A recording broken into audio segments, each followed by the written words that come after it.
ขอนอบน้อมต่อพระรัตนตรัยแก้วเจ้าสามประการน้อมเอาคุณพระพุทธเจ้าคุณพระธรรมเจ้าคุณพระสังฆเจ้าคุณพระอรหันตเจ้าอริยสงฆ์เจ้าจุตนจุได้เมตตาแผ่ปรมีมาปกเก่าเกษาปกห่มหักษาครูบาอาจารย์พระมหาเถระพระเถรานุเถระเพื่อนสหธรรมิกสหพรหมจารีทุกรูปทุกองค์ปกห่มหักษาศรัทธาสาธุชนคนดีเท่าแก่อีป่ออีแม่ทั้งหลายทุกท่านทุกคน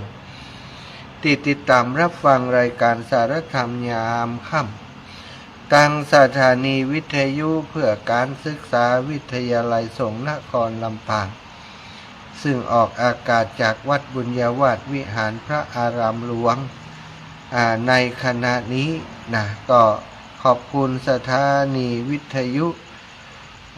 ที่มีซึ่งก็มีท่านดร.จิรศักดิ์ปันลำดร.แอมพัชริยาฟองจันตาน้องนัทสถาพรสุธาคำและน้องดิวอนุพงษ์ตาจีน่าช่วยกันดูแลสถานีทั้งศรัทธาสาธุชนญาติโยมทั้งหลายที่ช่วยเป็นการน้ำกับไฟการใช้จ่ายของสถานีร่วมกันเผยแผ่น้ำธรรมคำสอนของพระพุทธเจ้าผ่านทางสถานีวิทยุโดยมีครูบาอาจารย์พระนักจัดรายการของจังหวัดลำปางชื่อว่าพระสงฆ์เผยแผ่พระพุทธศาสนาจังหวัดลำปางได้มาจัดรายการร่วมกันในพื้นที่สถานีของเราตรงนี้วันนี้วันจันทร์เวลา 19 นาฬิกาถึง 20 นาฬิกาพบกับอาตมาภาพพระมหาสมชาติชาตปัญโยวัดบางกะทิอำเภอเมืองจังหวัดลำปางรับผิดชอบดำเนินรายการทุกวันจันทร์อังคารวันพฤหัสวันศุกร์วันเสาร์เว้นวันอาทิตย์และวันพุธ2 วันแต่นับชื่อว่าเว้นส่วนใหญ่ก็วันพุธถ้าครูบาอาจารย์บ่เข้าก็ต้องเข้าแตนเพื่อนแหมก็บ่เป็นอย่างศรัทธาซัพพอร์ตดูแลช่วยเหลือซึ่งกันและกันไปพบปะกันวันนี้วันที่24วันจันทร์ที่24เดือนกุมภาพันธ์2568พบปะกันแล้วก็จะปาศรัทธาญาติโยมไหว้พระสวดมนต์แล้วก็จะสนทนาอุจาเรื่องราวต่างๆที่เป็นสาระเป็นประโยชนะเป็นกุล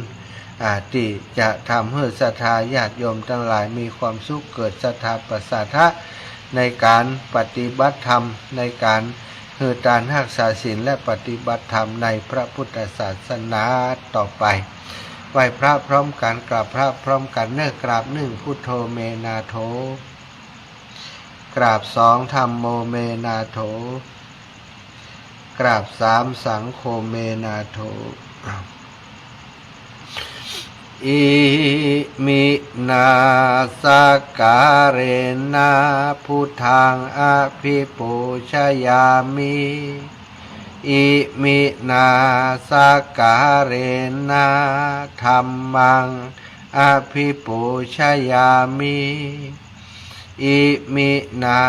สการะนะสังฆังอภิปูชยามิอะระหังสัมมาสัมพุทโธภะคะวาพุทธังภะคะวันตังอภิวาเทมิสวากขาโตภะคะวะตาธัมโม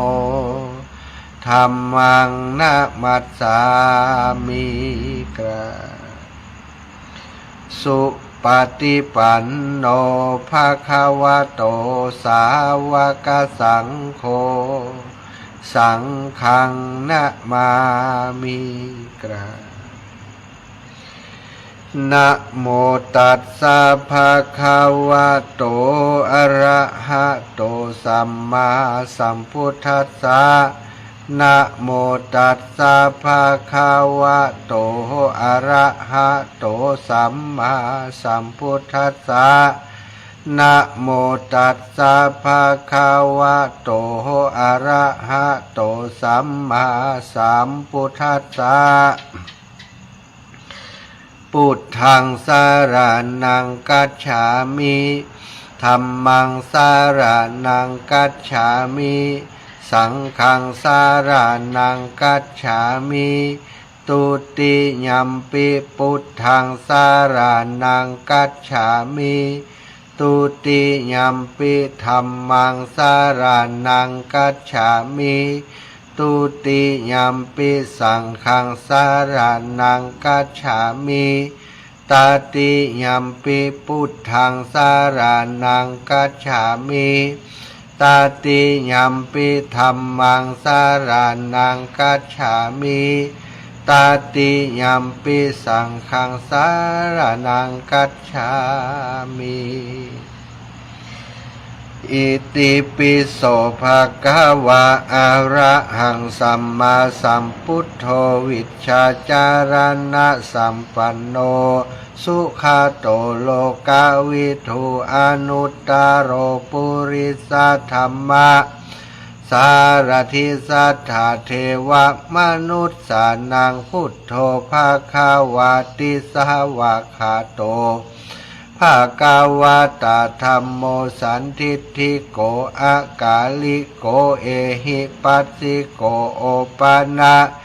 ญิโกปัจจตังเวทิตัพโพวินโยหิติสุปฏิปันโนภะคะวะโตสาวกสังโฆอุชุปฏิปันโนภะคะวะโตสาวกสังโฆยายาปฏิปันโนภะคะวะโตสาวกสังโฆ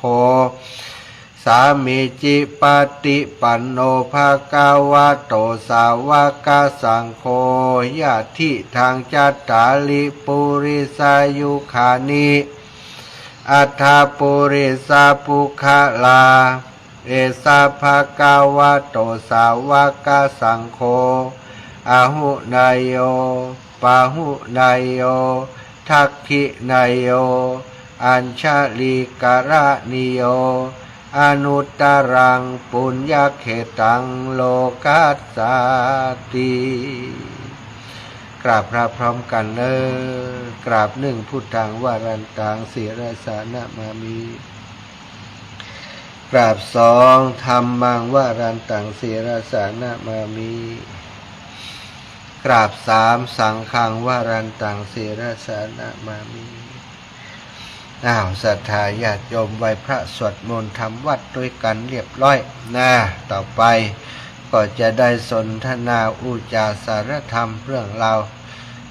การเดินธุดงค์ในวันนี้เรื่องราวอันเป็นสาระธรรมต่างๆมาฝากมาแบ่งปันศรัทธาเนอะสำหรับศรัทธาที่กำลังหมุนคลื่นเปิดเครื่องเข้ามาฟังอยู่ในขณะนี้บัดตันฟังในช่วงต้นชั่วโมงก่อนชั่วโมงก่อนเข้าที่30 นาที 18:30 นาทีได้อุจาไปรอบหนึ่งละบางคนก็อีแม่กำลังเข้ามา19นี่อาจารย์เข้ามา1 ทุ่มนี่ตัดคลิป8 บัด6 โมงบัดได้ฟังสักกรรม6 โมงเกิงก่อมได้ฟังวันนี้ได้ออกเดินทางจากที่พักเมื่อค่ำคืนที่ผ่านมาสุสานปัจจาบันบ้านเขียนบ้านห้วยเขียนเลยถ้าตั้งเพศถ้าอยู่พะเยาหวามเดี๋ยวนี้ก็คือเลยมอพะเยาไปเลยมหาลัยพะเยาไป5 กิโล6 กิโลสถา6 กิโลพุ่น5 กิโลไป6 กิโลเดินออกจากปัจจ้ามาตั้งแต่ตอน6 โมงเกือบจะ7 โมงแล้วก็บินท่าบาทตามทางมาเรื่อยๆมันลงดอยลงเขามามีไผได้ใส่บาทมันเจ้าอยู่มาตีเปิ่นใส่บาทก็เพศตามาหน้ามหาลัยพะเยามอพะเยาวันนี้มอพะเยาเปิ่นกำลังซ้อมรับปริญญาซ้อมรับปริญญาวันนี้กันเปิ่นก็มี หลายคนเปิ่นก็มาตั้งซุ้มขายขายดอกไม้ขายพวงมาลัยที่จะเอามอบให้กับนักศึกษาสุดต่างศรัทธาโดยเฉพาะหน้ามอพะเยาปตตรแผงแต่ละแผงใบร้อยนี่สีแดงปะลึปะลึงใบร้อยใบ500นะศรัทธาที่เปิ่นเอาใส่กันให้คนถ้าปันหนึ่งก็ปูจาอันซื้อเอาปัน2เนาะกะเปิ่นทำแหมนะก็ผ่านที่มอพะเยาก็คึกคักดีศรัทธาก็ได้กับข้าวตีหน้ามอพะเยาพอได้ฉันวันนี้ ข้าวหมูปิ้ง2ห่อนะแล้วก็มีข้าวหนมจีนข้าวหนมจีนห่อ1แล้วก็แกงเขียวหวานได้หมดอันนะศรัทธาจับนะบ่ต้องหิวพลังอย่างหนักหนาก็เดินมาหาที่ฉันเข้าก็มาเจอศาลาก็ฉันเข้าที่ศาลาปูผ้าที่ปื้นก็นั่งฉันที่ศาลาฉันเข้าเสร็จก็เดินทางต่อมาจนถึง11:45 นาทีก็เข้าไปพักที่ศาลาแห่งหนึ่งพักที่ศาลาหั่นประมาณ20-30 นาทีพอผ้ามันแห้งแล้วเนาะตากผ้าทุกครั้งที่พักจะต้องพึ่งผ้าตากผ้าเพราะเหงื่อมันเต็มเนื้อเต็มตัวเต็มผ้าไปหมดพึ่งตากผ้าให้เรียบร้อยตากอังสะตากจีวรเรียบร้อยแล้วพึ่งเรียบร้อยแล้วพอจีวรแห้งก็จับพอดีศรัทธาถ้าพึ่งตีแดดได้ก็พึ่งตีแดดประมาณ5 นาทีก็แห้งแต่ถ้ามันมีแดดในศาลานี่ก็ได้ประมาณ20 นาทีแห้งพอเหงื่อมันมุดก็ห่มต่อก็เดินทางต่อเราพักเหี่ย2 ตี3 ตีวันนี้นะแล้วก็เดินทางมาช่วงบ่ายมาพักที่วัดเพื่อชาร์จแบตเหี่ยจุด1พอชาร์จแบตเรียบร้อยชาร์จแบตนี้จะต้องหาที่ชาร์จสถานเพราะบางทีป่าจ้าหรือว่าสุสานชาปนสถานบางแห่งบ่มีไฟนะอย่างตะคืนก็มีไฟชาร์จไฟบ่ได้ดีว่าไฟในพวกแบงค์มีอยู่เลยได้เอาชาร์จแบตเตอรี่ได้จัดรายการเมื่อตอนเจ้าเฮือศรัทธาได้ติดตามตี 3 ถึงตี 5เนาะแล้วก็เดินมาจนถึงตีป่าจ้าที่นี่ป่าจ้าของน่าจะเป็นสุสานชาปนสถานของเทศบาลแม่ตำนะอยู่หลังตลาดแม่ตำที่ศรัทธาจะมาซื้ออัน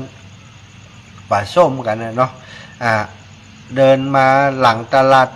เป็นตังจะไปเจียงคำตังสายนี่ไปจูนไปเจียงคำนี่ติดตัด4 แยกที่แม่ตำหันมาตั้งเพ่ห่างมาประมาณ500 เมตรเนี่ยศรัทธาก็ถึงป่าจ้าเนาะเป็นป่าจ้าที่มีศาลาอยู่3 หลังแต่ยาวติดกันสามารถจะประกอบพิธีทางศาสนาพร้อมกันถึง3 ศพได้เลยที่เมนก็เป็นเมนขนาดใหญ่เหมือนกับที่ประตูม้านะเมนใหญ่ๆอย่างนั้นเนาะมี2 เตาเผาแล้วก็มีเตาเผาน้อยแฮมเตาเผา1ศาลามีอยู่3 หลังกว้างขวางโล่งดีพัดลมก็มีไฟนี้เปิดดูบ่ออกแต่กีหลอดถ้าบดี พัดลมก็มีสบายเนอะศรัทธาเตียตีชาติแบตชาติหยังก็มีก็สะดวกสบายพอสมควรสำหรับป่าจ้านี้บ่เปล่าเปลี่ยวสักต่อใดมีต้นไม้ใหญ่ติดเทวดาอยู่เหี่ย2-3 ต้นเนาะอยู่ข้างศาลานี่เป็นต้นโพต้นสีบัดเดี๋ยวนี้นึกว่าฝนตกตะกี้ไปพอเป็นหวานลมปัดใบสีสว่าเสเนาะแต่ถ้ามีต้นไม้ใหญ่อยู่ก็เปิ้งอยู่เป็นป่าจ้านะแต่ว่าอาฮักปกปักรักษาอยู่ที่นี่เอาบุญมาฝากเปิ่นวันนี้เนาะตะกี้สวดมนต์เปิ่นก็ได้ยินเสียงสวดมนต์เทวดาฟังเสียงสวดมนต์แล้วมีความสุขนะแต่วันนี้ก็ขอบคุณสำหรับทุกคนทุกท่านติดตามเป็นห่วงเป็นใยโทรมาหาพ่องบัดโทรมาหาพ่องก็มีแต่วัดที่โทรมากลางวันอาตมาปิดโทรศัพท์ไว้เนอะส่วนใหญ่ก็โทรบ่ค่อยติดก็โทรมาหาช่วงที่จัดรายการเอาถ้าศรัทธาจะโทรมาเข้าในรายการช่วงที่เดินทางอยู่นี่บ่ค่อยได้รับโทรศัพท์ปิดเครื่องไว้เนาะไผโทรมาก็ได้บ่ได้รับสักคนเนอะ บ่ได้เลือกที่รักมักที่ชังอะไรอย่างเพราะต้องการช่วงที่เดินต้องการปฏิบัติอีกอย่างมันฮ้อนเนาะอย่างฮ้อนเดียวอารมณ์บ่ดี โอ้โยมแม่มารีวันพี่ข้องานแม่บุญศรีทรงศรีสกุลตอนนี้อยู่ที่ประจ้าแม่ต่ำนะยายพรนี่อย่างพังโทรมายายพรนี่ลึกล่ะยายพรกำนี่จำฮับล่ะถ้าโทรมาอย่างอีวันหลังจำฮับยายพรนะไปโทรมาเตียกาเปิ่นมือโทรกับลู่โทรนี่ลึกยายพรนี่นะศรัทธาญาติโยมคนเฮามักจะได้ยินคนเปิ่นว่าโอ้อันละออนตัวนี้เกิดมามีบุญเนาะพ่อแม่ร่ำรวยคนเปิ่นเกิดมามีบุญเปิ่นบ่ต้องลำบากเฮานี่คนทุกคนยากเกิดมาลำบากเฮามีบุญศรัทธาญาติโยมคนมักจะว่าคนที่เกิดมามีพ่อมีแม่ที่ร่ำรวยเปิดมาบ่ต้องทำอย่างนักก็อยู่สุขสบายว่าคนอย่างนั้นมีบุญบุญนักที่สุดก็คือเกิดมาเป็นราชามหากษัตริย์เนาะเป็นลูกราชามหากษัตริย์เป็นลูกของคนร่ำคนรวยถือว่ามีบุญแต่ว่าศรัทธาญาติโยมแล้วคนที่มีบุญนั้นจะรักษาบุญไว้ได้ก่อนนั่นก็อีกอย่างหนึ่งบางคนเกิดมามีบุญแท้นะบ่ต้องลำบากอะไรยังบ่ต้องอดมือกินมือเหมือนกับบางคนบางท่านแต่ว่าพอเติบใหญ่เข้ามาบ่สำนึกในบุญของตัวเก่าบ่สร้างกุศลบ่สร้างบุญต่อบ่ก่อบุญใหม่ก็กลับกลายเป็นว่าบุญที่มีอยู่พอพ่อแม่เสี่ยงก็เสี่ยงบุญไปโดยพ่อแม่ก็มีเนาะเคยได้ยินคนที่เปิ้นบอกว่าคนที่มีบุญมาเกิดเนี่ยเราเคยได้ยินเนาะจะเป็นคนใจดีชอบทำบุญชอบปฏิบัติธรรมเนื่องจากว่ามีความเคยชินตั้งแต่อดีตชาติศรัทธาคนที่เปิ้นมีบุญนั่นนะลักษณะมีบุญแต้ๆนี่นะบ่ใช่มีบุญชั่วคราวลักษณะมีบุญแต้ๆนี่เปิ้นจะเป็นคนที่ใจดีเป็นคนที่หุ่มฮื้อตานหุ่มทำบุญหุ่มรักษาศีลหุ่มปฏิบัติธรรมเพราะอย่างเปิ้นถึงหุ่มอย่างนั้นก็เพราะว่ามันมีความเคยชินมาจากอดีตชาติหรือว่าชาติปางก่อนบางคนแม้กระทั่งว่าบ่ใช่คนรวยนะศรัทธาแต่ว่าเป็นคนยากจนเนี่ยแต่ว่าเป็นคนมีความหุ่มมีความชอบในการฮื้อตานรักษาศีลแล้วก็ปฏิบัติธรรมอันนี้ก็หันนักเหมือนกันเกยติฮู้จักก็หลายคนนะคนเฮาเมื่อมาปฏิบัติธรรมจะลุล่วงเข้าใจง่ายถ้าเฮามีบุญมาก่อนและอาจจะเข้าฌานมีอภิญญาได้เรียกว่ามีบุญเก่าที่สะสมมาก่อนมีซิกเซนอ่านใจคนได้มีเหตุขาดแคล้วในอุบัติเหตุได้อย่างน่าอัศจรรย์เรียกว่ามีคนดีมีเทวดาปกป้องคุ้มครองป้องกันไว้นี่ศรัทธาลักษณะคนมีบุญเนี่ยจะมีเมื่อคือจะอ่านใจคนได้คนนี้เป็นคนดีอย่างใดเนี่ยคนมีบุญจะอ่านใจคนได้แล้วก็มักจะขาดแคล้วจากอุบัติเหตุได้อย่างน่าอัศจรรย์มีพระคุ้มครองมีเทวดาคุ้มครองโดยส่วนตัวศรัทธาญาติโยมอาตมาก็เชื่อเรื่องบุญนะเชื่อเรื่องแบบนี้มีหลายๆเหตุทำให้เกิดความข้องใจเหมือนกันเกี่ยวกับเรื่องบุญนี้ตัวเองมีความคิดขึ้นมาเองว่าเฮาบ่ใจคนของที่นี่เฮามาแค่ทำหน้าที่เมื่อจบแล้วเฮาก็จะได้กลับบ้านที่เฮาบ่ฮู้ว่าอยู่ที่ไหนสถานที่แห่งนั้นน่าจะเป็นสวรรค์แห่งใดแห่งหนึ่งเคยคิดว่าเฮาน่าจะมาจากสวรรค์แล้วก็เรื่องซิกเซนเมื่อเกิดขึ้นปฏิบัติงานถ้าคนจะเสียชีวิตจะหันออร่าหรือว่าแสงสีของคนไข้เจือจางริบหรี่แม้แต่ในขณะนั้นคนไข้ยังดีอยู่บ่ได้หันทุกครั้งแต่ส่วนใหญ่จะถูกต้องจนเพื่อนจะเชื่อเกือบทุกครั้งถ้าเฮาทักครั้งแรกที่หันตอนอายุ13 ปีหันหน้าพี่สาวลูกของลุงหน้ามีราศีจับแบบแปลกๆคิดไปเองว่าน่าจะอายุสั้นแน่ๆ และ3 วันฮื้อหลังปีสาวคนนั้นก็ตายจริงแล้วก็มีซิกเซนพาหลอดตายมาหลายครั้งเรียกได้ว่าถ้ามีเหตุการณ์กระชั้นชิดเฮือตามเส้นนั้นจะบ่มีพิษพลาดง่ายๆหลายครั้งจอดรถไว้ที่ลานจอดรถสามารถกลับมาที่เดิมได้โดยบ่ต้องดูแถวหรือว่าดูที่จอดอันนี้คือซิกเซนเป็นว่า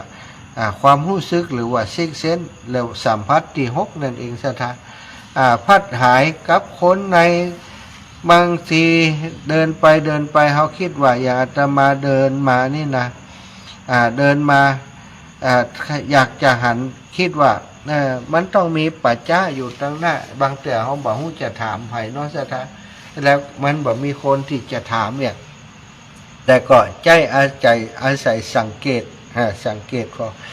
ถ้าต้นไม้นักนี่จะมีป่าจ้ามีซิกเซน วันเดินทางบ่อยจะวันก่อนหันหนตังเข้าไปตังนี้น่าจะเป็นตังไปป่าจ้าจะแต่ว่ามันโก้งเข้าไปสถานบันแน่ใจว่าแม่นก็แต่คิดว่ามันน่าจะแม่นนี่นะบาหันเมนบาหันอย่างสักอย่างเดินไปสักหน่อยเลี้ยวโก้งไปแม่นแต่เนี่ยบางครั้งนี่เปิดห้องว่าสัมผัสที่6หรือว่าความคาดคะเนของคนเฮาก็ถูกต้องเหมือนกันเนาะเคยมีเหตุการณ์ครั้งหนึ่งนะที่จำได้มี2 ครั้งที่รถวิ่งพุ่งมาจะชนอาตมานี่เคยเดินทางอยู่เนาะใช่ไหมครั้งก่อนเดินทางอยู่ระหว่างที่อยู่ข้างถนนเนี่ยก็กึดหลวงหน้ากึดเหมือนกับว่าหนทางตั้งหน้านี่ดูคือมันมีแต่หอยรถขูดใช่ไหมหอยรถขูดตีกันตกเทิมตกดอยนั่นนะมันจะมีเล็กกันอยู่เนี่ยมีหอยขูดเป็นจุดแล้วก็มันเป็นตอนฝนตกใหม่ๆตัวอาตมาเดินไปก็มาคิดในใจคนเดียวว่าอันบันแหน่มันกันนะฝนตกใหม่ๆอย่างอีถนนตั้งแต่มันลื่นนี่ก็ห้อยใหม่ๆอยู่เสียวอันละกึดอย่างอาตมาก็เลยเดินข้ามไปตั้งหลายพุนสตาเปลี่ยนเลนปกติเดินอยู่ลายขวาก็เลยว่าเปลี่ยนเลนไปลายซ้ายไปเดินไปตั้งหลายซ้ายปุ่นนะสถานเดินไปตั้งหลายตั้งซ้ายเดินไปบัดถึง19สถานได้ยินเสียงเบรกรถจากไก่มาเลยแล้วก็น้ำตีมันอยู่ข้างทางสถานฝนตกใหม่ๆน้ำปุ่งขึ้นตั้งบนเนี่ยเป็นฝอยปุ่งขึ้นไปแล้วก็ท่มจะทางรถถ้าอาตมาเดินไปแหมสักหน่อยเนี่ยก็น่าจะจับพอดีกับรถตีมาอันนี้เดินข้ามไปฝั่งตังปุ้นเดินไปแหมถึงบัดถึง19โดยซ้ำไปก็ได้ยินเสียงเหลียวมาพอต้มไปพุ่นละดีว่ารถมันบัดได้พลิกไปถึงกับพลิกปิ้นจะลินสถานมันก็ขูดไปตามถนนไปบัดได้เนาะอันนี้ก็เป็นซิกเส้นอย่างหนึ่งถือว่าก็มีบุญเนาะมีบุญเก่าที่บางสิ่งบางอย่างก็มีอันมาช่วยให้ได้ปลอดภัยว่ายังได้แม่ตกตัดนิ่มตกตัดอื่นหูบุญแล้วได้ก็บุญตกไปแม่บุญคำเดียวบุญตกป้าห้องด้วยได้ยินอย่างสักอย่างนะลูกคือเนี่ยบ้านไหนก็แม่อุ้ยจันตานี่บ้านหนองปักจิกสิเมืองพานเพิ่นครับเปิดฟังไผเปิดฟังได้เปิดฟังไผรายการไผแต่คืนมีแต่เจ้ารายการก็ตกเที่ยงมีของวัดมันนั่นเอาป่ะก็วัดฉันกับละครละพื้นมันแต่ฉันละก้อนกันฉันบอกเทศคุณไงนี่มันตำมุนใช้ขาวนี่ ภาคอยู่ประจ้าเม็ดต่ำนี่ได้สดไปหนองพักกิ๊กอยู่เนอะ ที่ไหนอะพ่อ เดี๋ยวจะสดไปหนองพักกิ๊กอยู่นี่ ไปถึงมู้นะว่าเล่นได้ก่อนอยู่ไหนอ่ะอยู่ประจ้าเม็ดต่ำนี่อีแม่จัดรายการอยู่เนอะฟังโทรมาก่อนแต่เดี๋ยวจะอู้กันหูเรื่องครับว่าองอังอยู่ฮะน่ะก็ถ้าเรามีบุญนะมันจึงมีอันปกปักรักษานะศรัทธาญาติโยมอาตมานี่ก็มีความเชื่อเรื่องบุญเรื่องกุศลที่เราทำเนี่ยบุญปัจจุบันก็สำคัญบุญในอดีตก็สำคัญเขาบอกว่าบุญในอดีตเขาทำอย่างไว้ก่อนแต่บุญปัจจุบันเนี้ยนะคือสิ่งที่เขาจะต้องทำต้องสั่งสมต้องอบรมไว้ให้นักยิ่งเขามีบุญน้อยถ้าหู้ซึกตัวเนาะอย่างที่เปิ่นอย่างนายทุกขตะนั่นเปิ่นนั้นมีตังเปิ่นได้หอมนั่นหอมนี่เปิ่นจะทำกฐินทุกขตะมีอย่างสักอย่างซะท่าแต่มีอย่างสักอย่างก็ยังกึดไข่หอมเปิ่นเขาที่เขาเป็นอย่างเพราะว่าเขาได้หอมกลิ่นหอมตานมาก่อนเกิดมาจากนี้ถึงได้ลำบากขนาดนี้นี่ตัดสินใจเอาผ้าที่ห่มอยู่ตัวห่อตัวอยู่นั้นมีผืนเดียวนะเอาไปซักไปล้างนะผ้าเก่าแล้วเอาไปขายซะท่า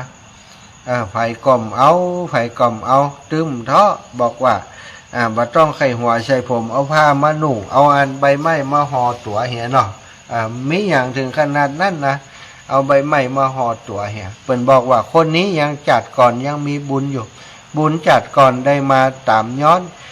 กรรมจัดก่อนก็มีทำให้เกิดมาเป็นคนทุกข์คนจนนี่นะแต่ว่าบุญที่เคยสร้างไว้ก่อนหน้านั้นยังมาตักเตือนอยู่ว่าหันก่อเพราะเธอบ่ได้ทำบุญสุนทรทานบ่ได้กินได้ทานมันจึงทำให้เธอได้เป็นอย่างนี้นะสุดท้ายก็ได้ตัดสินใจเอาผ้ายังหนุ่งห่มอยู่ในตัวนั่นแหละนะเอามาซักมาสีเอาใบไม้มาหนุ่งมาห่มเอาผ้าไปขายได้มาก็เอาไปซื้อเข็มได้เล่มเดียวซะท่าเจ้านายก็เอาไปซื้อเข็มได้เล่มหนึ่งเอามายิบผ้าจีวรว่ะเอา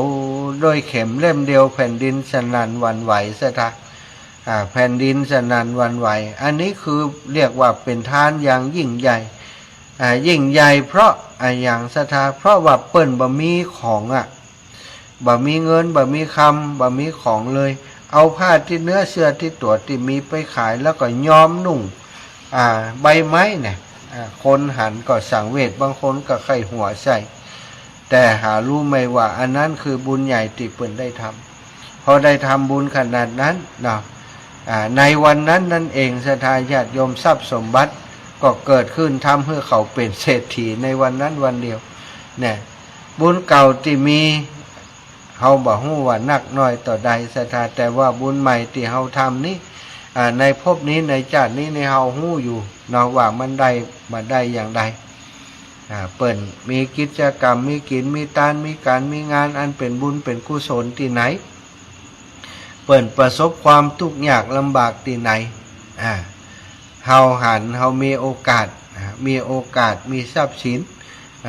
มีเข้าของที่จะช่วยเปิ้นได้ก็ช่วยเปิ้นแผ่ผายายบุญช่วยกันไปบุญที่เฮาทำไว้นะศรัทธาก็เหมือนกับน้ำทีละยศยศลงไปในตุ่มบุญนั้นมีหลายอย่างที่จะทำให้เกิดบุญการที่ศรัทธาญาติโยมทั้งหลายฟังธรรมอย่างนี้ก็เป็นบุญนี่อาตมาแสดงธรรมหลังอุจาเรื่องอันเป็นประโยชน์นี้ก็เป็นบุญศรัทธาเป็นบุญแล้วก็เกิดกุศลเกิดปัญญาให้กับเฮาสั่งสมปัญญาอย่างไปเรื่อยๆอีป่อยอีแม่ทั้งหลายคนที่หุ่มฟังธรรมนั่นคือคนมีบุญนะไปพอเถอะคนที่ฟังนี่อย่างบ้านหนึ่งหมู่บ้านหนึ่งเนี่ยจะฟังนี่ประมาณสัก10 คนสัก100 คนปันคนในหมู่บ้านนั้นแต่คนที่สนใจฟังธรรมะนี่บักกี่คนล็อก10 คน20 คนคนที่ฟังธรรมคนที่เปิ่นฟังที่เปิ่นหุ่มเปิ่นโอ้ฟังอย่างพอทีวีพอละครม่วนดีกว่า ฟังทุกเช้าบ่ได้กินหยังเปิ่นบ่หุ่มเปิ่นบ่หุ่มฟังคนอย่างนั้นก็บ่มีบุญคนท ที่เปิ่นมีบุญถึงจะได้ฟังใช่ไหมเพราะฟังมันเกิดความหู้เนาะความหู้เกิดความสุขเข้าใจเรื่องโน้นเรื่องนี้นี่ฟังเรื่องราวดีๆมันก็ชื่นใจบางครั้งบางทีไปดูข่าวดูทีวีดูละครอย่างต่างๆก็โอ้พระเอกนางเอกถูกทำร้ายถูกรังแกเนี่ยก็จังตัวร้ายจังตัวโกงเกิดความโกรธความเกลียดขึ้นในจิตใจไปนอนเมื่อคืนตบกันก็มีเนี่ยบางคนก็เผลอไปตบสามี มึงมีจู้ค้าที่เป็นอย่างนั้นเพราะว่าอินในละครสถานนะแต่ว่าฟังธรรมะนี่รับรองมีตบไผ่มีแต่จิตใจเยือกเย็นจิตใจสงบจิตใจที่มีความสุขเท่านั้นเนาะฟังธรรมะก็เกิดบุญเกิดกุศลฮือตานฮือสิ่งของต่างๆก็เกิดบุญเกิดกุศล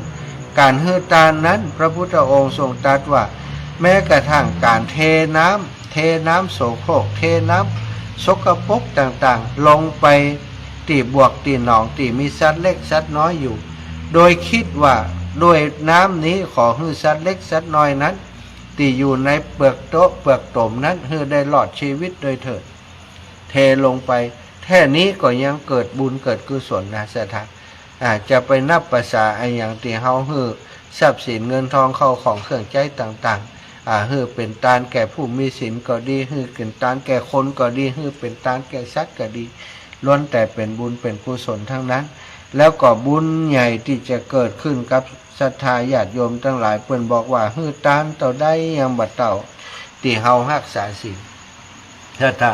ศีลนี่ก็ไม่ต้องไปไกลเอาแค่ศีล5นี้ขอคือคนเฮารักษาศีล5บริสุทธิ์นะความเดือดร้อนความวุ่นวายต่างๆแต่บ่มาพ่องพานบ่มาเบียดเบียนเฮาแน่นอนเนาะถ้าเฮารักษาศีล5นี่บ่ฆ่าสัตว์บ่ลักทรัพย์บ่ประพฤติผิดลูกผิดเมียไผบ่เป็นคนอู้ในบ่มีห้านจุหลายคนอื่นพูดปดมดเท็จ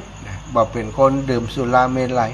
แค่5อย่างนี้เท่านั้นศรัทธาญาติโยมครอบคลุมกฎหมายทุกอย่างทุกประการเฮาก็มีความสุขแล้วเนาะถ้าสามารถเนี่ยได้นักกว่านั้นศีล8กายอย่างกายนี่ก็เป็นสิ่งที่ดีเป็นของสิ่งการันตีได้ว่าเฮาเป็นคนมีบุญจริงแต่ก็ยังว่านะคนมีบุญนี่ศรัทธาญาติโยม ฮือตานย่ำไข่ฮือเลยถ้าอู้เรื่องศีลก็ลึกลิกหัวหมดเนี่ยรู้นะ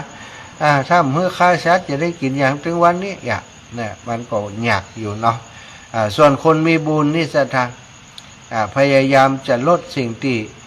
เป็นโทษเป็นภัยออกจากตัวเก่าติ๊กๆเนาะเคยฆ่าสัตว์ก็ย่างฆ่าสัตว์เคยประพฤติลักเล็กขโมยน้อยก็ยั้งเพราะต้องการให้ตัวเก่านี้เป็นคนมีบุญบ่พิษลูกพิษเมียไผทำให้เกิดความไว้วางใจเกิดความสุขในครอบครัว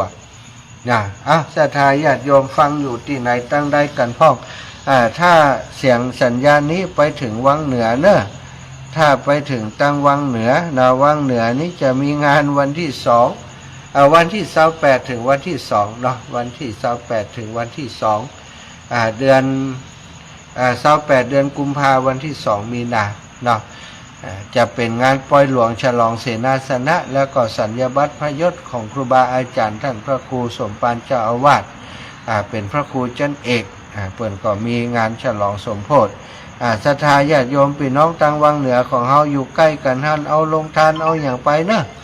ช่วยครูบาอาจารย์เปิ่นไปร่วมการร่วมงานไปห่วมฟังซอเปิ่นตัวเนาะ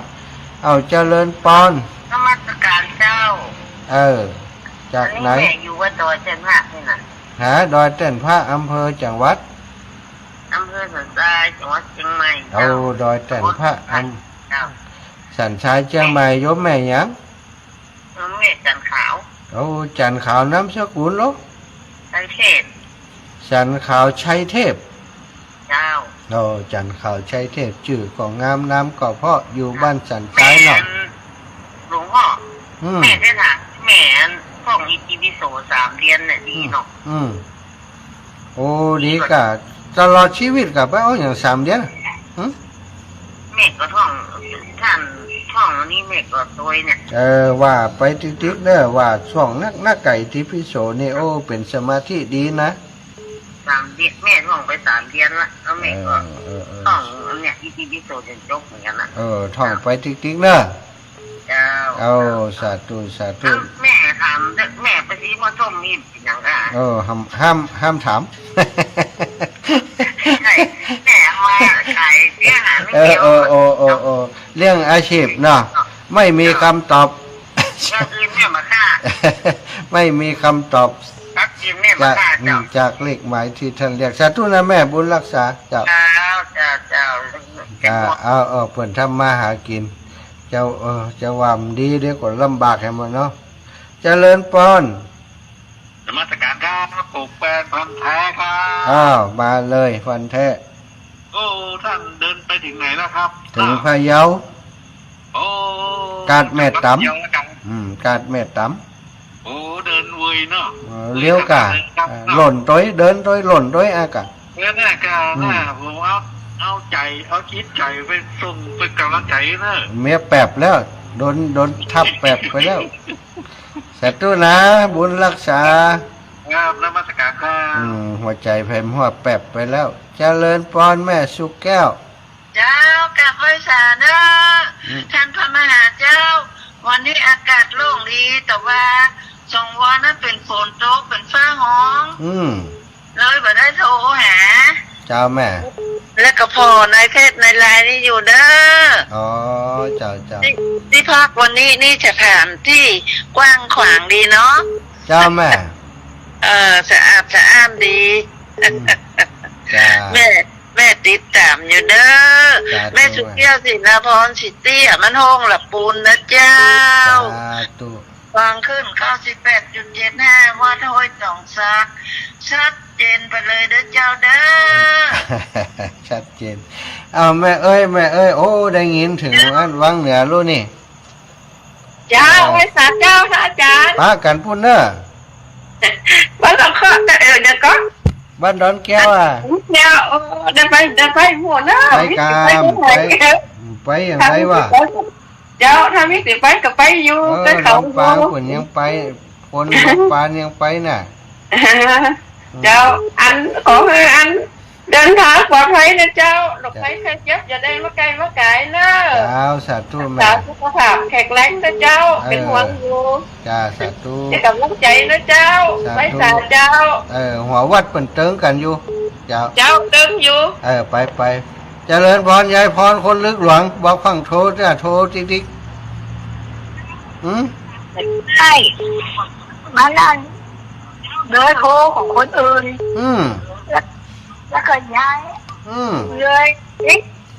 ก็หาเบอร์โทรจุ๊บเล็บป้าแล้วก็เด็กไว้อย่างนี้เดี๋ยวโทรตื่นกำลังอดอยู่มาโทรมาแล้วดิชอบหาเบอร์อยู่เดี๋ยวโทรตื่นไม่ทำไม่ได้อันกันแล้วไปเนอะสาธุอันยายพรเปิดไปอยู่การเงินต่างได้หมดเนอะชอบหัวไปเลิกไปเหนมีคนอย่างนี้อยู่คนเดียวเป๊กเล็กนี่กะเอาคนไหนมาวันน่ะพอวันไปอยู่ที่เขาเอ็มวันก็เดินแล้วเจ้าไปแก้ยังไงได้รู้สาธุวันเขาเปิดจ้าตอนเจ้าเจริญปอนยายเพนแม่เพนน่าลำพูนนักการเจ้าพระอาจารย์เจ้าการไม่ต่ำก็ต่อเจ้ามาซื้อปลาส้มปะ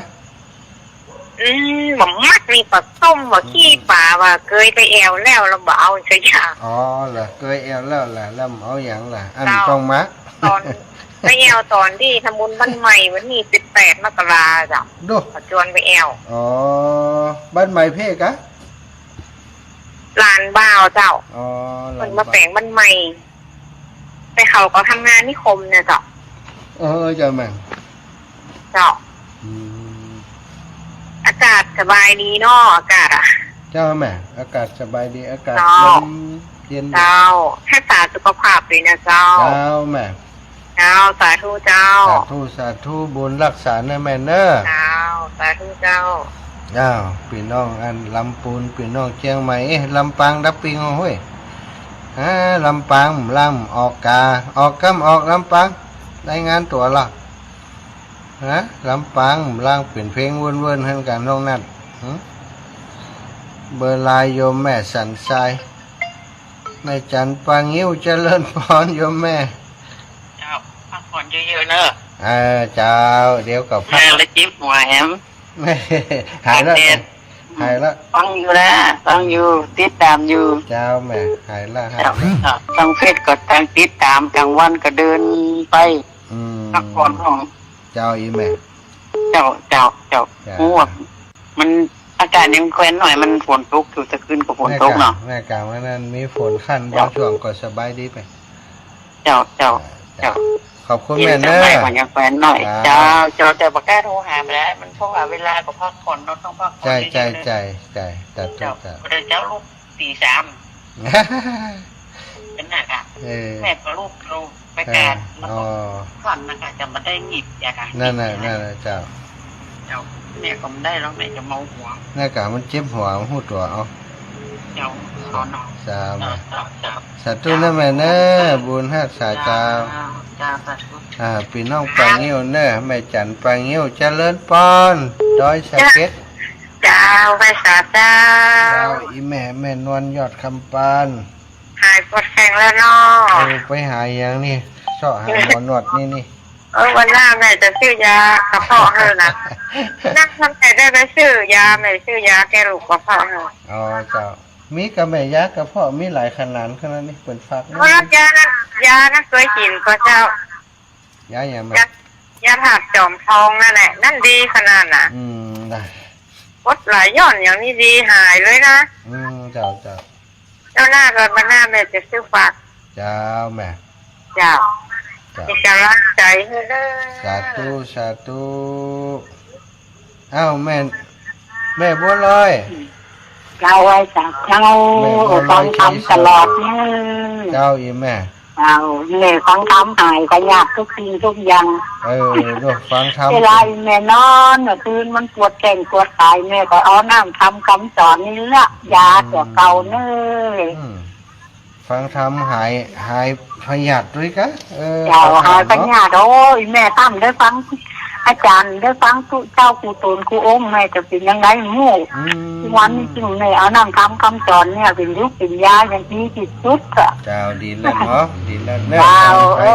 อาจารย์ก็ทำบุญให้แม่ตัวเน้อ สาธุสาธุ จางของปลอดภัยก็จะไปมีโรคไปไข้เจ็บตานะทุกเจ้า สาธุเจ้าเอ้าแม่ติ๊บกาฟังลำปางดีเรา ไม่แต่เจ้าดีเจ้า ฮะ ได้ดีเจ้า นึกว่าลำปางอยู่เลยดับปิง ยิ่งขึ้นถึงลำพังก็เข้าไปอยู่กับเจ้า เรื่องหากะฮะไงย้อนลำปางนั่นน่ะนี่ นึกว่าลืมลำพังกลับไปอยู่หมดเนาะ กายเสด็จมีไฟต้อนรับแม่ อยู่สเต็กพุ่นมันจะมามันแรงให้ไปทับดีเดียว เอาสาธุนะ เจ้าสาธุ บุญรักษาอีแม่เอาแม่วินนาจะลา เจ้าพระอาจารย์ เจ้า บนประตูแค่ไม่หดน้ำเดี๋ยวนี้ เจ้า หดน้ำก็ไม่ ฝนมันตกกะไล่ไปตกคุณบ้าน ประตูหดน้ำก็ไม่เดี๋ยวนี้ ก้มหยังเนี่ยก้มลำไยกะ ก็ดอก ดอกได้กิน ดอกเนี่ยไง พักละออกดอกก็ ไม่เก็บวันเนี้ย ได้กิน แรกเก็บจะไปขายมันพูกกัน ดีกะงามก็แหละไปขายแหละ เจ้า ดีไม่เลี้ยงพักละลูกนี่ เก็บกันมาหาแล้วเนี่ยอาจารย์ ดีแล้ว เพราะว่าหลานไม่เอวเนี่ยไปเก็บฟักเขาค ไปงานศพครูบาหลวงปู่ก็ ำไว้ลำปูนเห็นไหม มันได้ไปกำไร ไปทำบุญตัวพระครูเบิ่นขอไปตัวเป็นไปตัว เจ้า ไป3 วันเลยเนี่ย เจ้า ตลอดเลยอ่ะ เอาสาธุขอบคุณแม่เด้อ เจ้า ขอบคุณ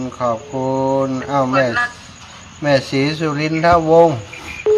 เจ้าแล้วก็เจ้าว่าการเจ้า เจ้า แม่เป็นกำลังใจเด้อ เจ้าข ข อ อบ คุณพ่อคุณเจ้าพระพัฒนาพระอาจารย์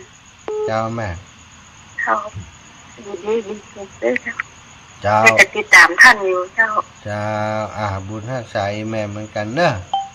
เจ้า สาธุสาธุสาธุ สาธุเจ้า พี่น้องต่างวังเหนือจะไปลืมเนอะไปช่วยการช่วยงานครูบาอาจารย์ที่วัดดอนแก้วกันนักๆเจริญพรแม่ย่านาง เจ้าฟังอยู่นะ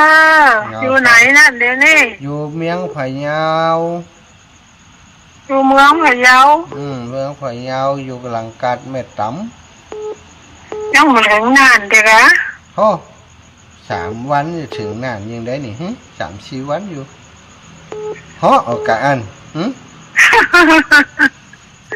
ฝนตกก็ขึ้นในฝนแล้ว โอ้ลมแต่คืนน่ะ เปี้ยเขาก็ โอ้ไปเปียอย่างกัดหาดีอยู่ตีศาลาดี อ๋อ ศาลาดีแต่คืนโตตีบางตีอย่างนี้ได้น้ำ4-5 คู่ก่อนอาบน้ำ เดี๋ยวนี้กับข้าเตรียมไปเหี่ยวเนาะ ไปเหี่ยวอันนี้ไปเหี่ยวใหญ่น้อยโอ้ยกว้าง สบายดีแต่ สบายอยู่ไปเหี่ยวนี่อยู่ไปเหี่ยวนี่สบาย รักษาสุขภาพของเนอ เจ้าบุญรักษานะ จ้า อยู่ดีมีสุขอีแม่เจริญพร ไว้ตาเจ้า เขาสาวเชียงใหม่สาวจอมสันปะตองหายไม่มื่น ฟังตลอดแต่บัโทบัได้ฟังเพิ่นโทก็ม่วนอยู่ ไปเอวอันอมก่อยได้เพิ่นก็ สบายนี่มันนั่งรถมันเหมือนลูกแล้วมันเท่าแล้ว เราไปอันสมัยก็อยาก นั่นอากาศเจ็บหลังเจ็บเอวน่ะจ้ะเนาะ เฮออันไอ้เบิ่มเอารถไปจ่วยเปิ้นอะแม่ อ๋อรถงาเจ้ามันได้มาเนาะ รถไปเจ้ามันไปเจ้ามันอยู่เพ่ ก็ได้บุญอยู่ได้บุญอยู่ ได้บุญอยู่เนาะ หลายอำเภอแล้วเนาะเดี๋ยวนี้เนาะ แม่หลายแล้วเหรออำเภอเมืองอำเภอเงาอำเภอไอ้อย่างพะเยาแล้วนี่เนาะอำเภอเมืองพะเยาเจ้า ไปเรื่อยๆตามสบายเนาะ ตามสบายแม่ไปเรื่อย คนไหนนอนหันนกขมิ้นเหลืองอ่อน ๆม่วนดิ ไปเดินไป สักวันก็ถึงเส้นใจละอดเอา จ้าแม่เส้นชัยคือน้ำหนักเส้นชัยคือน้ำหนักลงสัก10 กิโล จังหวะมันหอมน่าดีมันจะตุ้ยกันน้องนะจ๊ะ พ่อน้องตัวเก่าอย่างมันลำแต่ลำไหวเนาะน้องเล็กก็ จะตู้ไหนยานะฮะ ที่ได้ทำก็สาธุตัวนะเจ้า สาธุขอบคุณกำลังใจโยมแม่รัตดาอาการเรือนอยู่กรุงเทพอยู่กะแม่ ข้าพเจ้า อยู่กรุงเทพอยู่กะ กรุงเทพตุกาจะปวดงานเพิ่งมีวันที่13อ่ะ 13 จะมาเลย13อ่ะ เจ้า เขาที่มานี่อย่างอี้นี่คือว่ามันมีไอ้มาส่ง เจ้า เจ้า สาธุเน้อแม่เน้อ เจ้ากราบพระสาธุลูกเน้อ บุญรักษาขอให้แม่อยู่ดีมีสุขเน้อ ดีสุขเลย สาธุเสียงมันกล่องสะท้อนน้อมกราบนมัสการพระอาจารย์ขออนุโมทนาบุญทำค่ำนี้สาธุเจ้าเบอร์ไลน์โยมแม่สันใจโยมแม่ ไว้สาเจ้าถึงการไม่ต่ำละอี ฮะ ถึงการไม่ต่ำละอี ถึงแล้วแม่ต่ำแล้ว โอ้ยเก่งมากลูกเบาแม่ เก่งกะเหาะตุ้ยหล่นตุ้ยเดินตุ้ย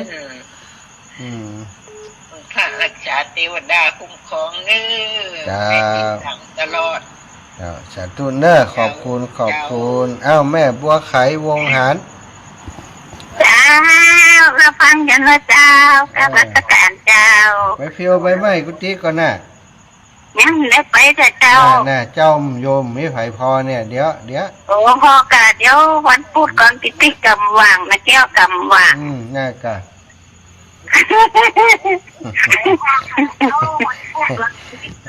สาธุเด้อสาธุอ้าวพี่น้องตังจอมตองแม่แก้วกันท่าวัง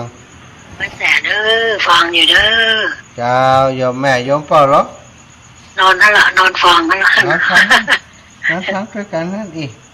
นอนฟังนี่ละ เอ้ยกึดตึงหาเด้อ ตึงมันกันละ เดี๋ยวไปพูด ว่าโอ้ก็ไม่ปีนแต่ที่ว่าโอ้ดิดูอาจารย์สิมชาติมาเดินประกาศแท้กันว่า ผู้ไก่ย่ำไก่แต่เตี้ยพุ่นกาดไก่แต่นี่ ไปแบบนั่นเพื่อ ไปน่านไปเชียงคานพุ่นน่ะจะออกจากวัดเลยพุ่นน่ะออกด้านซ้ายไปเชียงคานพุ่นน่ะฮะ บุญรักษาเด้อ เจ้าเองแม่ โชคดีเด้อ เจ้าโยมแม่ รักษาจะเจ็บแข้งเจ็บขาหายละ จ้าเดี๋ยวก็หายแฮม4-5 วันก็หายละ